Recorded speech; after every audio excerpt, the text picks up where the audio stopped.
충남 논산의 이른 아침, 안개가 낀 시골길. 위로 파출소 순찰차가 천천히 지나갑니다. 운전석에 앉은 지연은 창밖을 바라보며 작은 한숨을 내쉽니다. 벌써 새벽 순찰을 마치고 돌아가는 길인데 이 고요한 시골 풍경이 아직도 낯설게만 느껴집니다. 지연은 올해 31살 특임사단에서 전역한 지 이제 겨우 6개월이 지났습니다. 경찰 간부 시험에 합격해서 고향 근처 지구대로 발령받았는데 아직도 몸에 밴군 생활 습관들이 완전히 빠지지 않았습니다. 특히 아침 점호 시간만 되면 괜히 등이 곧게 펴지고 선배, 경찰관들과 마주칠 때면 무의식 중에 경례부터 올리려 합니다. 파출소에 도착한 지연은 차에서 내리며 허리를 쭉 펴렸습니다. 밤새 순찰을 돈 탓에 어깨가 뻐근했지만 이런 몸의 피로감은 오히려 익숙했습니다. 군 시절 훨씬 더 힘든 훈련들을 견뎌냈으니까요. 수고하셨습니다. 교대 근무를 나온 김순경이 지연에게 인사를 건넵니다. 지연은 자연스럽게 손을 올려 경례를 받으려다가 멈칫했습니다. 아, 맞습니다. 여기는 군대가 아니라 경찰서였습니다.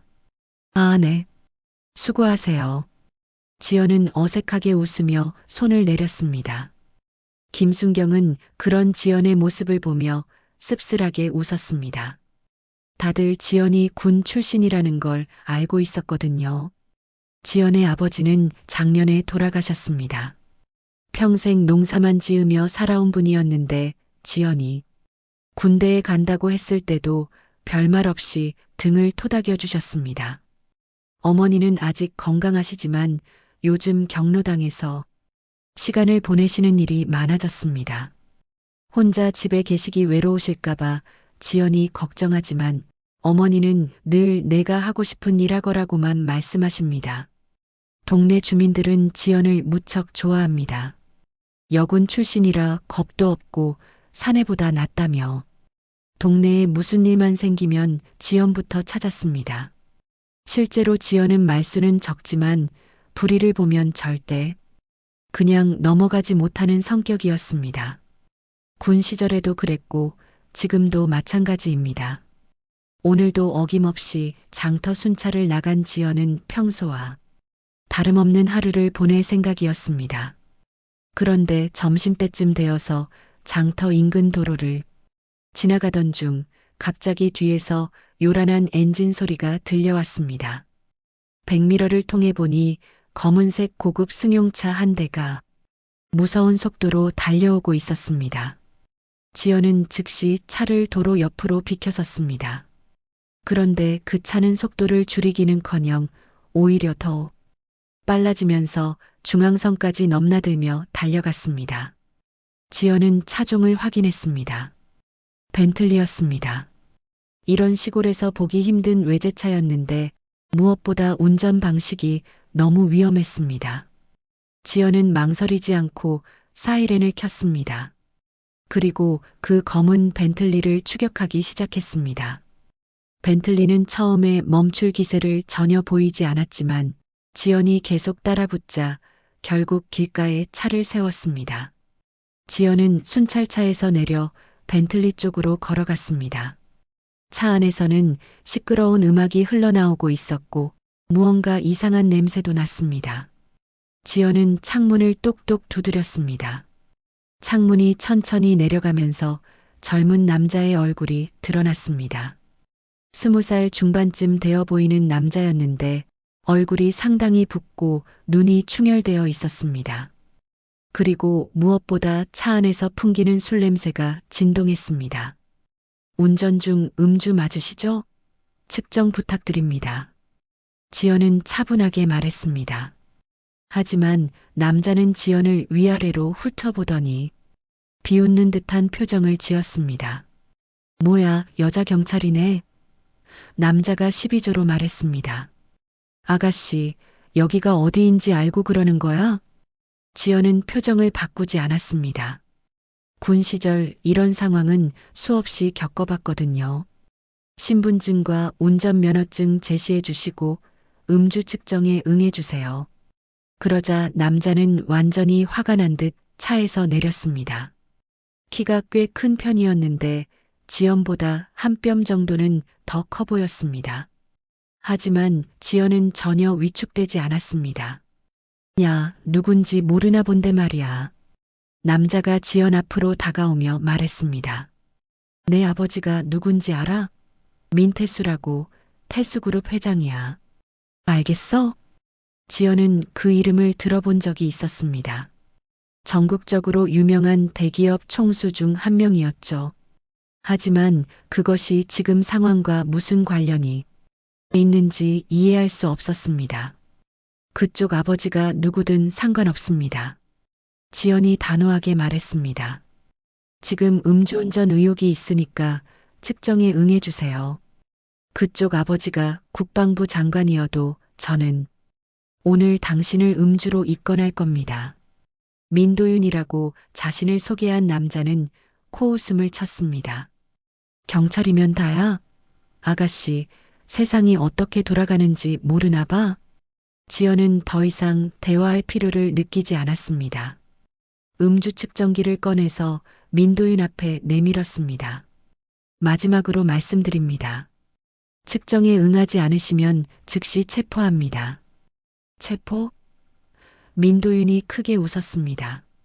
야, 진짜 재미있는 여자네 좋아. 해봐, 체포해봐. 지연은 더 이상 주저하지 않았습니다. 허리춤에서 수갑을 꺼내면서 말했습니다. 민도윤 씨, 음주운전 혐의로 체포합니다. 묵비권을 행사할 권리가 있으며, 야, 진짜로 하는 거야? 민도윤이 당황하며 뒤로 물러섰습니다. 하지만 지연은 이미 민도윤의 손목을 잡고 수갑을 채우기 시작했습니다. 민도윤은 발버둥을 쳤지만 지연의 힘을 당해낼 수 없었습니다. 특임사단에서 단련된 지연의 체력과 기술은 일반인이 상대할 수 있는 수준이 아니었거든요. 이거 놓으라고. 내가 누군지 모르겠어? 민도윤이 소리쳤습니다. 당신 지금 큰일 나는 거야. 지연은 민도윤을 순찰차 뒷좌석에 태우면서 말했습니다. 큰일 나는 건 음주운전을 한 당신입니다. 파출소로 가는 길에 민도윤은 계속해서 협박과 회유를 반복했습니다. 야, 진짜 후회하게 될 거야. 내 아버지한테 전화 한 통만 하면 당신 경찰 못해. 알겠어? 하지만 지연은 전혀 흔들리지 않았습니다. 오히려 이런 상황이 더욱 그녀의 의지를 굳게 만들었습니다. 권력을 이용해서 법을 피해가려는 사람들을 가장 싫어했거든요. 파출소에 도착한 지연은 민도윤을 조사실로 데려갔습니다. 그리고 정식으로 음주 측정을 실시했습니다. 결과는 면허 취소 수준인 0.15%였습니다. 이제 정식으로 입건 절차를 밟겠습니다. 지연이 말했습니다. 민도윤은 여전히 믿을 수 없다는 표정이었습니다. 야, 진짜 미쳤나 봐. 당신 내일 당장 잘릴 줄 알아. 지연은 서류를 작성하면서 조용히 말했습니다. 그럼 그렇게 되겠죠. 지연은 밤늦게까지 사건 보고서 작성에 매달렸습니다. 음주운전 적발부터 체포까지의 모든 과정을 빠짐없이 기록했고 증거물도 정리해서 보관했습니다. 민도윤의 혈중 알코올 농도 측정 결과와 현장 사진, 그리고 체포 과정에서 촬영된 블랙박스 영상까지 모든 것이 완벽했습니다. 다음 날 아침 지연은 평소보다 일찍 출근해서 보고서를 완성했습니다. 서류를 정리하며 뿌듯함을 느꼈습니다. 비록 상대방이 재벌가 아들이라고 하지만 법 앞에서는 누구나 평등해야 한다고 생각했거든요. 그런데 오전 10시쯤 파출소장실에서 지연을 호출했습니다. 김 소장은 평소와 달리 표정이 어두웠습니다. 지연 경위 앉으세요. 김 소장이 무거운 목소리로 말했습니다. 어제 체포건 말인데요. 지연은 가슴이 두근거리기 시작했습니다. 혹시 자신이 실수한 부분이 있었나 싶어서요. 네, 소장님 문제가 있었습니까? 김 소장은 책상 위에 놓인 서류를 바라보며 한숨을 쉬었습니다. 본청에서 연락이 왔어요. 지연 경위는 내일부터 용산지구대로 전출됩니다. 전출이요? 지연은 깜짝 놀랐습니다. 갑자기 왜요? 아직 민도윤 사건 조사도 끝나지 않았는데요. 김 소장은 지연의 눈을 똑바로 보지 못했습니다. 위에서 내려온 명령이에요. 더 이상 자세한 건 물어보지 마세요. 지연은 이해할 수 없었습니다. 자신이 잘못한 게 없는데 왜 갑자기 전출 명령이 내려진 건지 전혀 감이 잡히지 않았습니다. 소장님, 혹시 제가 어제 체포 과정에서 절차상 문제가 있었던 건가요? 아니에요. 절차는 완벽했어요. 김 소장이 고개를 저었습니다. 그냥 위에서 그렇게 하라고 하네요. 지연은 파출소를 나와 혼란스러운 마음으로 집으로 향했습니다. 차를 운전하면서도 계속 어제 일이 머릿속을 맴돌았습니다. 민도윤이 마지막에 했던 말들이 생각났습니다. 당신 내일 당장 잘릴 줄 알아. 집에 도착한 지연은 곧바로 경찰대학교 동기인 형민에게 전화를 걸었습니다. 형민은 현재 서울 본청에서 근무하고 있었거든요. 형민아, 나야 혹시 시간 있어? 지연아 무슨 일이야? 목소리가 이상한데? 지연은 어제부터 오늘까지 있었던 일들을 형민에게 자세히 설명했습니다. 민도윤의 음주운전 적발부터 갑작스러운 전출 명령까지 모든 것을 말했습니다. 전화기 너머로 형민의 긴 한숨이 들려왔습니다. 지연아, 너 큰일 났다. 뭐가? 너 그 벤틀리 운전자가 누군지 몰랐구나. 그거 민태수 회장 아들이었어. 지연은 이미 알고 있는 사실이라며 대답했습니다. 응, 그래서? 그게 뭐 어때서? 지연아, 민태수 회장이 어떤 사람인지 알아? 그 사람이 국방부 차관이랑도 친분이 있고 정재계 인사들과도 두루 통하는 인물이야. 게다가 군수 산업에도 손을 뻗치고 있어서 군 고위층과도 연결되어 있다고. 지연은 점점 상황이 이해되기 시작했습니다. 그래서 내가 전출된 거야? 아마 그럴 거야. 위에서 압력이 들어왔을 가능성이 높아. 지연아, 솔직히 말하면 너 이번에 정말 잘못 건드렸어. 지연은 어이가 없어서 웃음이 나왔습니다. 형민아, 내가 뭘 잘못했다는 거야? 음주운전자를 체포한 게 잘못이야? 그게 아니라 상대방이 너무 큰 인물이었다는 거지. 지연아, 현실적으로 생각해봐. 너 혼자서 어떻게 저런 거대한 권력과 맞서겠어? 지연은 핸드폰을 꽉 쥐었습니다. 그럼 뭐 어쩌라는 거야? 군에서는 명예를 지키고 살라고 가르쳤는데 경찰에서는 현실에 무릎 꿇고 살라는 거야? 형민은 한동안 말이 없었습니다. 그리고 조심스럽게 입을 열었습니다. 지연아, 미안해. 나도 어떻게 도와줘야 할지 모르겠어. 이 일은 너무 커. 전화를 끄는 지연은 소파에 주저앉았습니다. 분노와 절망이 동시에 밀려왔습니다.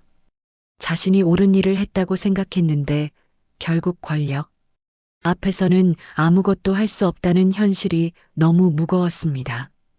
그날 밤 지연은 잠을 이룰 수 없었습니다. 창밖을 바라보며 생각에 잠겼습니다. 정말 이대로 포기해야 하는 걸까요? 아버지가 살아계셨다면 뭐라고 하셨을까요? 지연은 전출 준비로 바쁜 하루를 보내고 있었습니다. 개인 물건들을 정리하면서도 마음속 깊은 곳에서는 분노가 끓어오르고 있었습니다.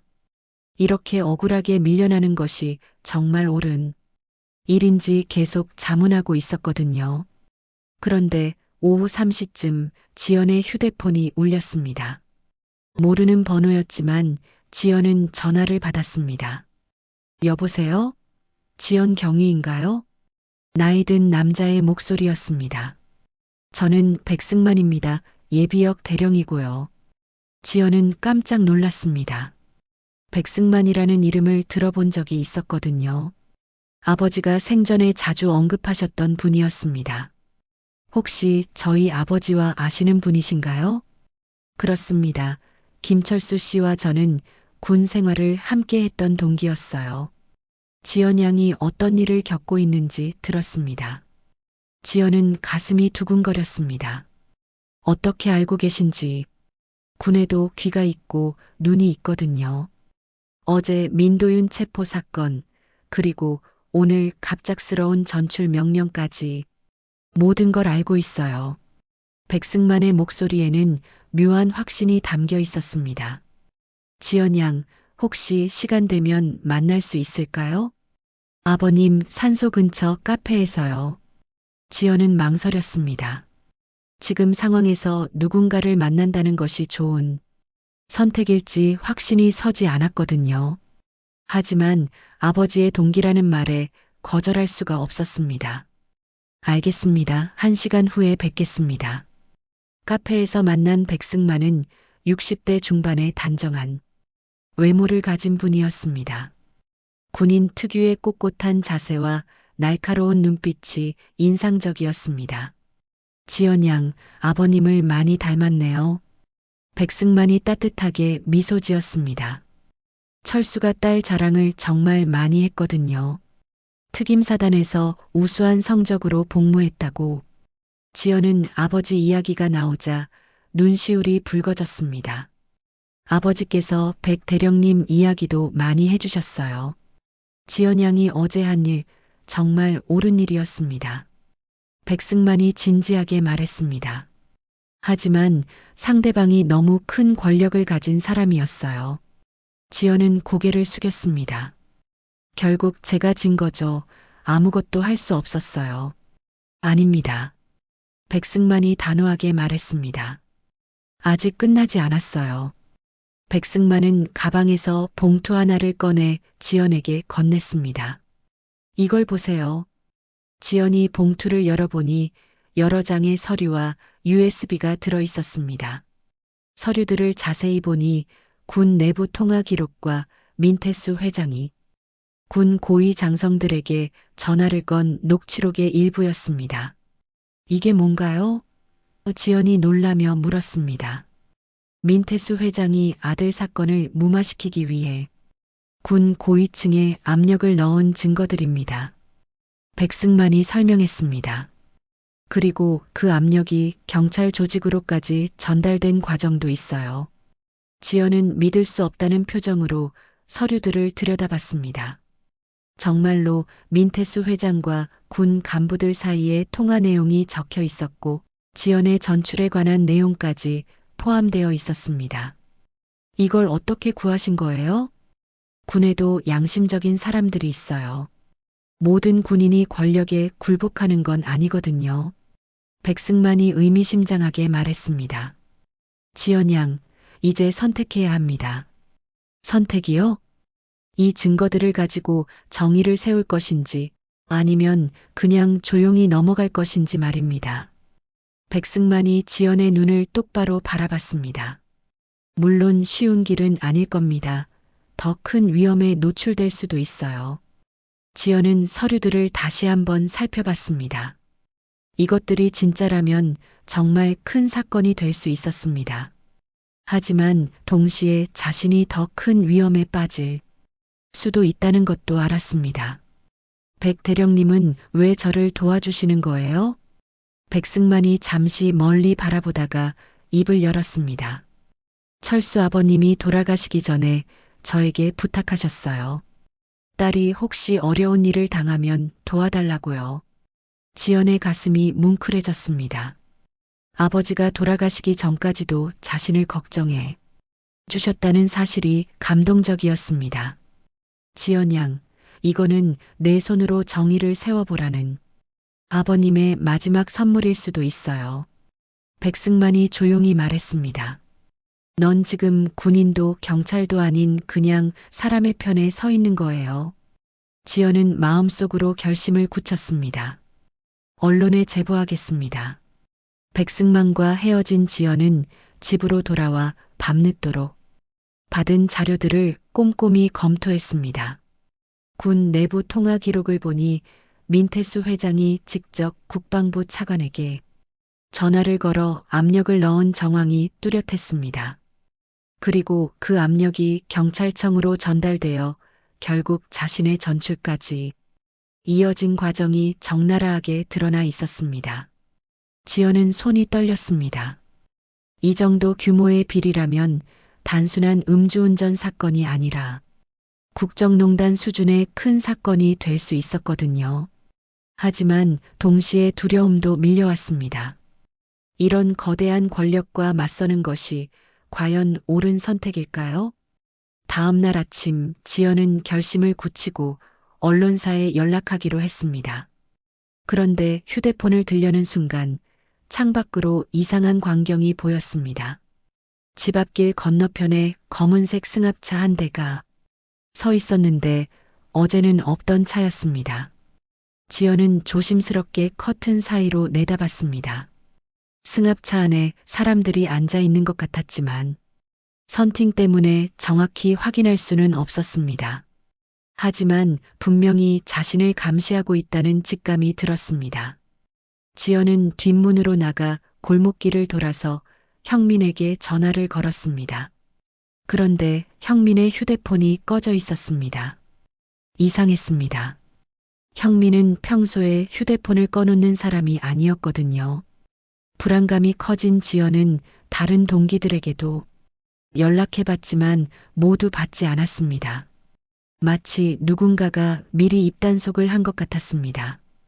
오후에 형민이 직접 지연의 집을 찾아왔습니다. 하지만 평소와 달리 표정이 매우 어두웠습니다. 지연아, 뭔가 심각한 일이 일어나고 있어. 형민이 주변을 살피며 조심스럽게 말했습니다. 오늘 아침에 본청에서 긴급 지시가 내려왔어. 민도윤 사건과 관련해서 함부로 말하지 말라고. 뭐라고? 지연이 놀랐습니다. 그리고 너에 대한 신상 정보를 누군가가 캐고 다니고 있다는 얘기도 들었어. 지연아, 정말 위험할 수 있어. 차라리 이 일은 포기하는 게 어때? 지연은 형민의 말을 듣고 더욱 확신했습니다. 자신이 가진 증거들이 얼마나 중요한 것인지 상대방들도 알고 있다는 뜻이었거든요. 형민아, 내가 포기하면 다음 사람도 당할 거야. 그때는 누가 대신 싸워줄 건데? 지연이 단호하게 말했습니다. 형민은 한숨을 쉬며 지연의 어깨에 손을 올렸습니다. 지연아, 너 혼자서는 힘들어, 진짜로. 그날 밤 지연은 잠을 이룰 수 없었습니다. 창밖을 내다보니 검은 승합차가 여전히 그 자리에 있었습니다. 심지어 다른 차 한 대가 더 늘어나 있었습니다. 분명히 자신을 24시간 감시하고 있는 것 같았습니다. 새벽 3시쯤 지연의 휴대폰에 문자 메시지가 왔습니다. 발신자는 알 수 없음이었습니다. 조용히 넘어가는 것이 서로에게 좋을 것입니다. 더 이상 쓸데없는 생각은 하지 마세요. 지연은 소름이 돋았습니다. 누군가가 자신의 행동을 모두 파악하고 있다는 뜻이었거든요. 심지어 휴대폰 번호까지 알고 있었습니다. 다음 날 오전 지연은 용기를 내어 집을 나섰습니다. 언론사 기자와 만나기로 약속을 잡아놨거든요. 하지만 집에서 나오자마자 검은 승합차가 천천히 따라오기 시작했습니다.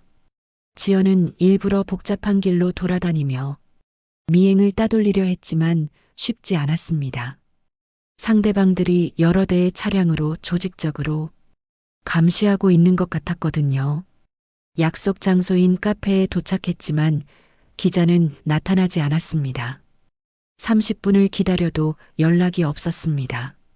지연이 기자에게 전화를 걸었지만 받지 않았습니다. 그때 지연의 휴대폰에 다시 문자가 왔습니다. 기자를 만날 필요 없습니다. 아무도 당신의 이야기에 관심 없어요. 지연은 등골이 오싹해졌습니다. 자신의 모든 움직임이 실시간으로 파악되고 있다는 것이 분명했습니다. 심지어 기자와의 약속까지도 사전에 차단당한 것 같았습니다. 카페를 나온 지연은 또 다른 검은색 세단이 자신을 따라오는 것을 발견했습니다. 이제는 대놓고 위협하고 있는 것 같았습니다. 지연은 급하게 차를 돌려 파출소로 향했습니다. 그나마 사람들이 많은 곳이 안전할 것 같았거든요. 하지만 파출소 앞에서도 수상한 차량들이 서성이고 있었습니다. 그날 밤 지연은 아예 휴대폰 위치 추적을 차단하고 다른 방법을 생각해 봤습니다. 혼자서는 정말 한계가 있다는 것을 절실히 느꼈습니다. 그런데 새벽에 갑자기 집 앞에서 큰 소리가 났습니다. 지연이 조심스럽게 창밖을 내다보니 검은 승합차 한 대가 사라지고 있었습니다. 무슨 일인지 알 수 없었지만 뭔가 상황이 바뀐 것 같았습니다. 아침에 지연은 고등학교 동창이자 지역 방송국 기자인 수진에게 연락해 보기로 했습니다. 혹시 마지막 희망이 될 수 있을지도 모르겠다는 생각이 들었거든요. 지연은 조심스럽게 수진에게 연락했습니다. 고등학교 때부터 친했던 수진은 현재 충청남도 지역 방송국에서 탐사보도 기자로 일하고 있었습니다. 평소 정의감이 강했던 수진이라면 도움을 줄 수 있을 거라고 생각했거든요. 수진아, 나야 혹시 시간 있어? 급한 일이 있어서 그래. 지연아, 오랜만이다 일이야? 목소리가 심각한데? 지연은 주변을 살피며 조심스럽게 말했습니다. 전화로는 말하기 어려워. 혹시 만날 수 있을까? 아무도 모르는 곳에서. 수지는 지연의 진지한 어조를 듣고 즉시 알아들었습니다. 알겠어. 우리 고등학교 뒷산 정자에서 만나자. 1시간 후에 지연은 복잡한 길을 돌아 뒷산으로 향했습니다. 다행히 이번에는 미행하는 차량이 보이지 않았습니다. 아마도 상대방들이 자신을 완전히 통제했다고 생각해서 경계를 늦춘 것 같았습니다. 정자에서 만난 수지는 지연의 이야기를 듣고 크게 놀랐습니다. 특히 백승만이 건넨 증거 자료들을 보고는 입을 다물지 못했습니다. 지연아, 이거 진짜 대박이야. 수진이 흥분하며 말했습니다. 이 정도면 전국적인 특종감이야. 재벌가 아들의 음주운전 무마 시도부터 굿마이너스 경찰, 간 유차까지 모든 게 다 들어있잖아. 지연은 수진의 반응을 보고 안도했습니다. 정말 보도할 수 있어? 당연하지. 이런 기사를 놓칠 기자가 어디 있겠어? 수진이 자신 있게 말했습니다. 하지만 더 확실한 증거가 필요해. 녹취록 원본이나 문서들의 진위를 확인할 수 있는 추가 자료 말이야. 지연은 USB를 수진에게 건넸습니다. 여기 녹취 파일들이 다 들어있어. 그리고 백 대령님이 더 많은 자료를 가지고 계실 거야. 수진은 USB를 받으며 진지하게 말했습니다. 지연아, 이 기사가 나가면 너도 더 위험해질 수 있어. 정말 각오되어 있는 거야? 이미 위험하다고 느끼고 있어. 지연이 대답했습니다. 계속 감시당하고 있고 협박 문자도 받았어. 차라리 이제는 공개하는 게 나을 것 같아. 수지는 고개를 끄덕였습니다. 알겠어. 며칠만 시간을 줘. 확실한 팩트 체크를 해서 완벽한 기사로 만들 테니까. 그날부터 수지는 밤낮으로 취재에 매달렸습니다. 백승만과도 직접 만나 추가 증언을 확보했고 민태수 회장과 군 고위층 사이의 관계에 대해서도 깊이 파고들었습니다. 3일 후 수진이 지연에게 연락했습니다. 지연아, 모든 준비가 끝났어. 내일 저녁 뉴스 특보로 나갈 예정이야. 지연은 가슴이 두근거렸습니다. 드디어 진실이 세상에 알려지는 순간이 오는 거였습니다. 다음 날 저녁 6시 충남방송의 뉴스 특보가 시작되었습니다. 수진이 앵커 데스크에 앉아 진지한 표정으로 말했습니다. 시청자 여러분, 충격적인 사건을 보도드립니다. 대기업 총수의 아들이 음주운전으로 체포된 후 이를 무마하기 위해 군과 경찰 고위층에 압력을 넣은 정황이 포착되었습니다. 화면에는 민도윤의 체포 현장 블랙박스 영상이 나왔습니다. 그리고 이어서 민태수 회장과 군 간부들 사이의 통화 녹취록 내용이 공개되었습니다. 더욱 충격적인 것은 이 사건을 담당한 여경이 갑작스럽게 전출 명령을 받았다는 사실입니다. 관련 공문과 증거 자료들을 확보했습니다. 뉴스는 30분 동안 이어졌습니다. 백승만의 증언부터 지연의 인터뷰까지 모든 것이 생생하게 방송되었습니다. 지연은 카메라 앞에서 담담하게 말했습니다. 저는 그냥 제 의무를 다했을 뿐입니다. 법 앞에서는 모든 사람이 평등해야 한다고 믿습니다. 방송이 끝나자마자 시청자들의 반응이 폭발적으로 쏟아졌습니다. 방송국 홈페이지에는 댓글이 계속 올라왔습니다. 저 여경 정말 대단하다. 요즘 세상에 정의라는 게 남아있긴 하구나. 민태수는 당장 국정감사에 불려 나와야 한다. 이런 용기 있는 공무원이 있어서 다행이다. 하지만 동시에 지연을 걱정하는 목소리들도 많았습니다. 저 경찰관 안전할까? 보복당하지 않을까 걱정된다.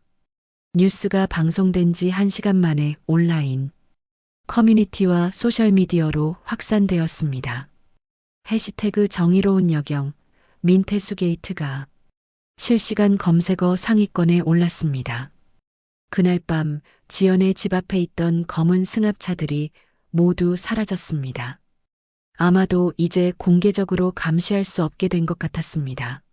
하지만 지연은 이제 시작일 뿐이라는 것을 알고 있었습니다. 민태수 회장 측에서 어떤 반격을 해올지 예상할 수 없었거든요. 그리고 과연 이 사건이 제대로 수사될 수 있을지도 의문이었습니다. 다음 날 아침 지연은 여러 언론사로부터 인터뷰 요청을 받았습니다. 전국적인 이슈가 된 것이었습니다. 지연은 파출소 앞에서 기자들과 만났습니다. 이게 제 마지막 근무가 될지라도 옳은 일을 했다고 믿고 싶습니다. 지연이 말했습니다. 그런데 그때 뜻밖의 소식이 들려왔습니다. 검찰이 즉시 수사에 착수한다는 발표를 한 것이었습니다. 검찰의 수사 착수 발표가 나온 지 이틀 만에 상황이 급변했습니다. 민도윤은 공항에서 출국을 시도하다가 긴급 체포되었습니다. 그는 미국행 항공편을 타려고 했는데 수화물에서 가짜 여권까지 발견되었습니다. 지연은 뉴스를 보며 안도의 한숨을 쉬었습니다. 적어도 민도윤이 해외로 도망가는 것은 막을 수 있었으니까요. 하지만 동시에 걱정도 되었습니다. 이제 정말 본격적인 싸움이 시작되는 것이었거든요. 검찰 조사실에서 민도윤은 예상대로 강하게 부인했습니다. 저는 그날 운전하지 않았습니다. 친구가 운전했어요.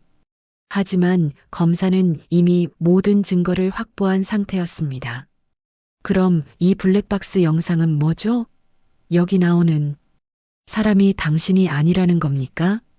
화면에는 지연의 순찰차 블랙박스에 찍힌 민도윤의 모습이 선명하게 나타났습니다. 운전석에서 나와 지연과 말다툼을 하는 장면, 그리고 체포되는 과정까지 모든 것이 기록되어 있었습니다. 민도윤은 말문이 막혔습니다. 그건 더 이상 거짓말하지 마세요. 검사가 단호하게 말했습니다. 음주 측정 결과도 있고 현장 증인도 있습니다. 그리고 무엇보다 당신 아버지가 이 사건을 무마시키려고 한 정황까지 다 드러났어요. 한편 민태수 회장은 회사에서 긴급 기자회견을 열었습니다. 하지만 기자들의 질문은 매서웠습니다.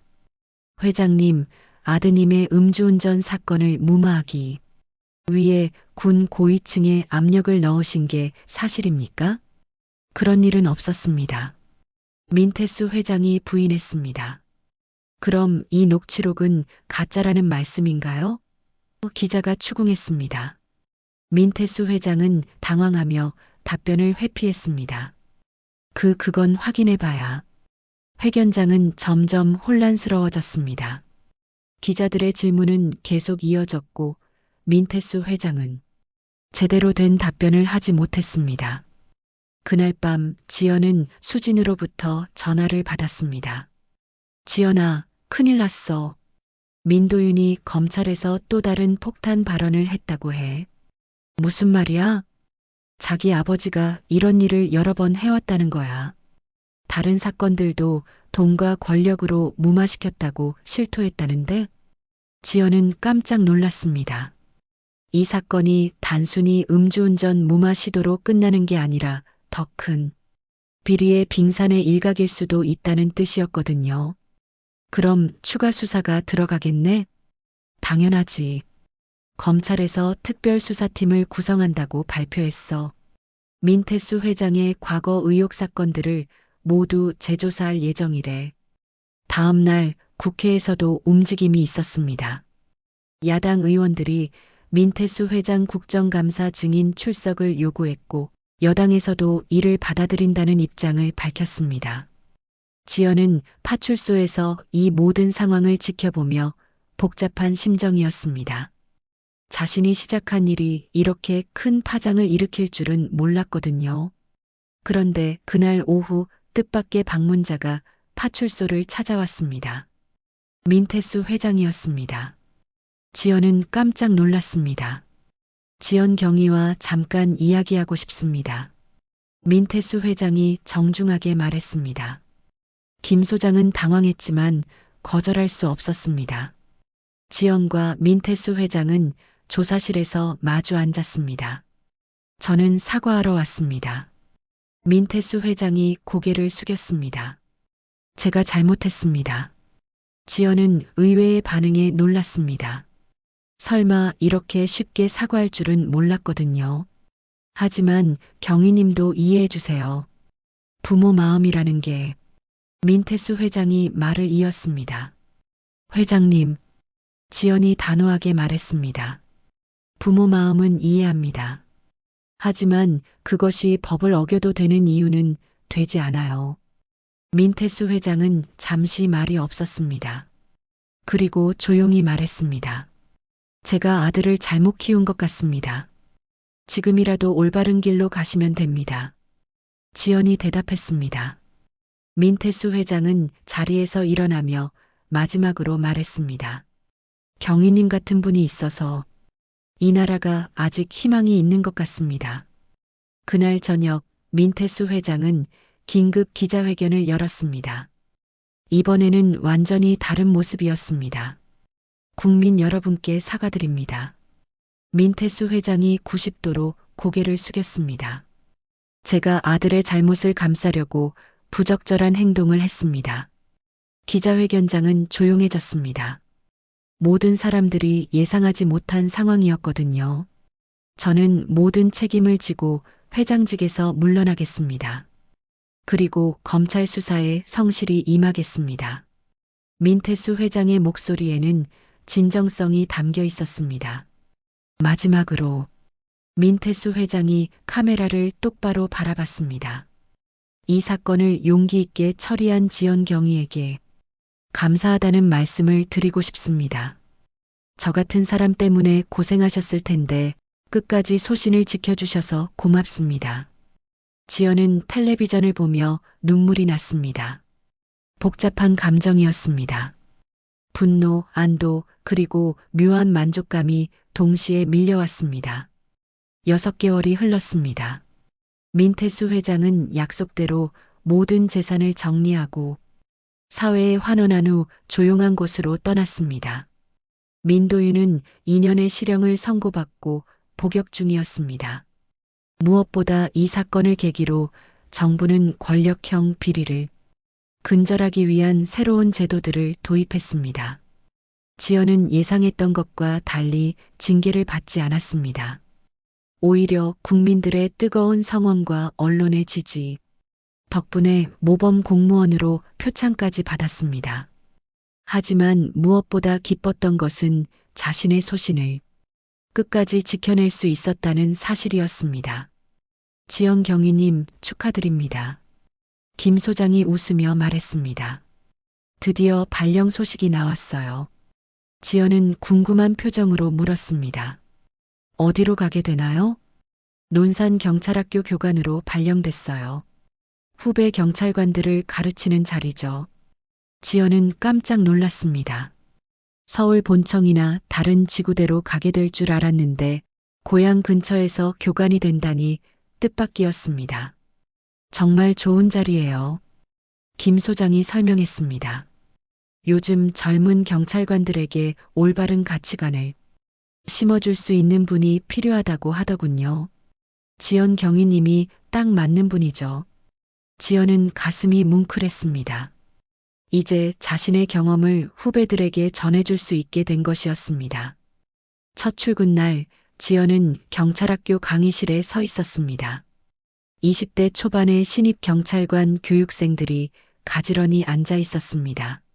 모두 희망에 찬 눈빛이었습니다. 안녕하세요. 저는 여러분들을 가르치게 될 김지연 경위입니다. 지연이 자기소개를 시작했습니다. 제가 여러분들에게 가장 먼저 말씀드리고 싶은 것은 경찰의 존재 이유입니다. 한 교육생이 손을 들었습니다.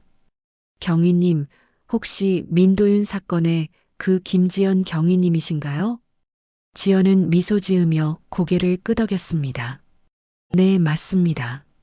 교육생들 사이에서 웅성거림이 일었습니다. 모두 존경하는 눈빛으로 지연을 바라봤습니다. 그 사건을 통해서 제가 배운 것은 이겁니다. 지연이 진지하게 말했습니다. 권력이 아무리 크고 돈이 아무리 많아도 정의 앞에서는 모두 평등하다는 것이죠. 어느 날 퇴근길 지연은 논산 시내를 지나다가 작은 초등학교 앞에서 차를 세웠습니다. 아이들의 학교 시간이었는데 통학 차량들이 안전하게 운행되는지 확인하고 싶었거든요. 아이들이 차례로 노란 통학버스에 오르는 모습을 보며 지연은 미소 지었습니다. 이런 평범하고 일상적인 풍경들을 지키는 것이 자신의 역할이라는 생각이 들었습니다. 지연 선생님, 뒤에서 누군가가 부르는 소리가 들렸습니다. 돌아보니 백승만이 웃으며 걸어오고 있었습니다. 요즘 백승만은 지역에서 봉사활동을 하며 지내고 있었습니다. 백 대령님, 이런 곳에서 뵙네요. 지연이 반갑게 인사했습니다. 손자 마중 나왔다가 우연히 봤어요. 백승만이 따뜻하게 웃었습니다. 요즘 어때요? 교관 생활은? 정말 보람차요. 후배들에게 제대로 된 경찰 정신을 가르칠 수 있어서 행복합니다. 백승만은 지연의 어깨에 손을 올리며 말했습니다. 철수, 아버님이 보신다면 정말 자랑스러워 하실 거예요. 지연의 눈가가 촉촉해졌습니다. 아버지께서 살아계셨다면 뭐라고 하셨을까요?